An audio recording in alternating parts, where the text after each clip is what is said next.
তো যা হোক ভিউয়ার্স, এই মুহূর্তে আমি অবস্থান করছি শাহবাগে এবং শাহবাগ থেকে যাব এখন পটিজুড়িতে।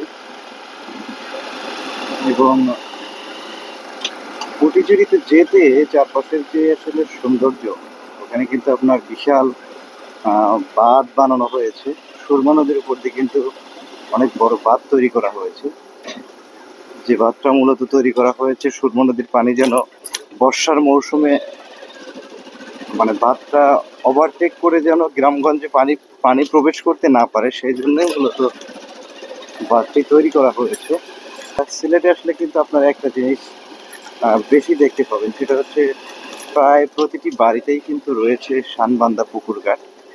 আর এটা কিন্তু সিলেটের ঐতিহ্য বলা যেতে পারে। দেখুন,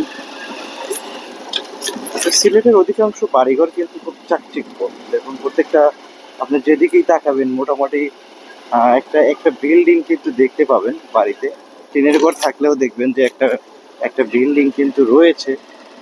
এর মেজর যে কারণটা হচ্ছে সেটা হচ্ছে যে আসলে সিলেটে কিন্তু অধিকাংশ মানুষই কিন্তু আপনার বিদেশে অবস্থান করে, যার ফলে কিন্তু বড় একটা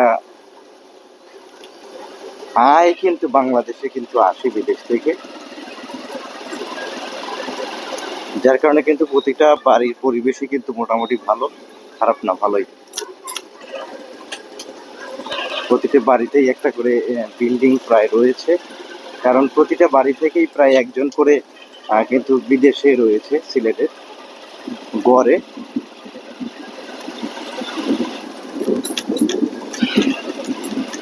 আর যে বাঁধের কথা বলেছিলাম, এটাই হচ্ছে মূলত সেই বাঁধ, যে বাঁধটা মূলত সুরমা নদীর উপরে কিন্তু এই বাঁধটা তৈরি করা হয়েছে, দেখুন। এবং এই বাঁধটা কিন্তু চলে গেছে মূলত একদম প্রায় তিন নদীর মোহনা পর্যন্ত কিন্তু এই বাঁধটা প্রায় চলে গেছে।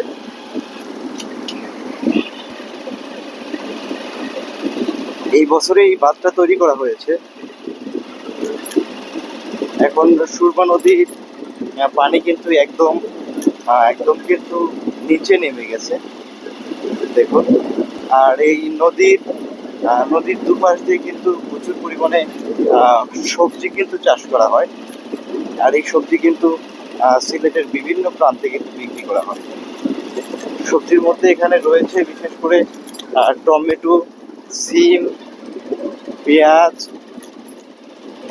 পাতাকপি, ফুলকপি, বেগুন, এরকম অধিকাংশ সবজিগুলো এরকমই। এবং এই সবজিগুলো কিন্তু তারা এখানে কিন্তু ফলিয়ে থাকে। সেই সঙ্গে কিন্তু এখানে বিশাল আপনার চরও রয়েছে। সেই চরেও কিন্তু কানাইঘাটেরও বিশাল চর রয়েছে, সেখানে কিন্তু সবজি চাষ করা হয়। এবং কানাইঘাটে কিন্তু আপনার পাইকারি বাজারও বসে ডেইলি সকালে প্রতিদিন। সেখান থেকে কিন্তু পাইকাররা পাইকারি দরে কিন্তু সবজি কিনে বিভিন্ন বাজারে কিন্তু বিক্রি করে থাকে, এটা উচ্চ মূল্যে। একদিন কিন্তু আমি দেখিয়েছিলাম পাইকারি বাজারের দর, কিন্তু পাইকারি দরের সাথে কিন্তু খুচরা দরের কিন্তু কোনো রকম মিল নেই।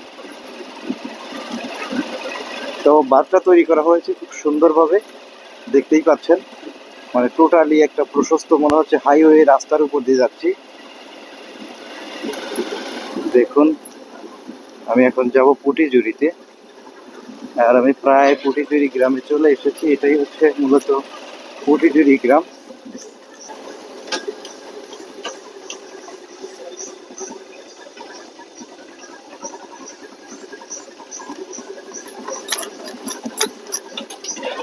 পটিজুড়ি আসার মূল কারণটা হচ্ছে এখানে দীপক রঞ্জন দেব নামে একজন ডাক্তার আছেন। তিনি সুদীর্ঘ কাল ধরে কিন্তু মানুষকে সেবা দিয়ে যাচ্ছেন। আর সেখানেই আমি যাচ্ছি আমার কাজে।